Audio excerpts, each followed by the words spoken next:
successful yung opera, di praise God, sabi ko. Binuhin nyo sa 30% na yon na ano ko, naging okay ako. So, ang isip ng iba, suffering. Nagsasuffer ako eh. Kala nila nagsasuffering ako eh.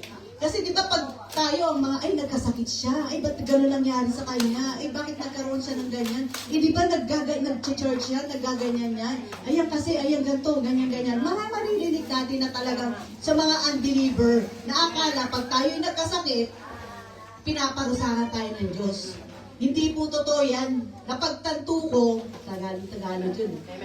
Na talagang pagpala tayo ay binibigyan ng trials at challenges, ibig sabihin, mahal pala tayo ng Diyos. Amen! Hallelujah! Alam mo kung bakit? Nanti ka.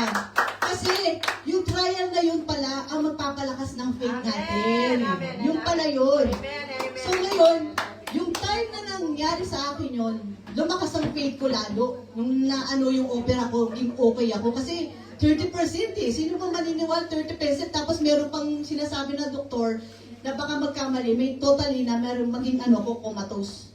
Buhay ka pero comatose ka.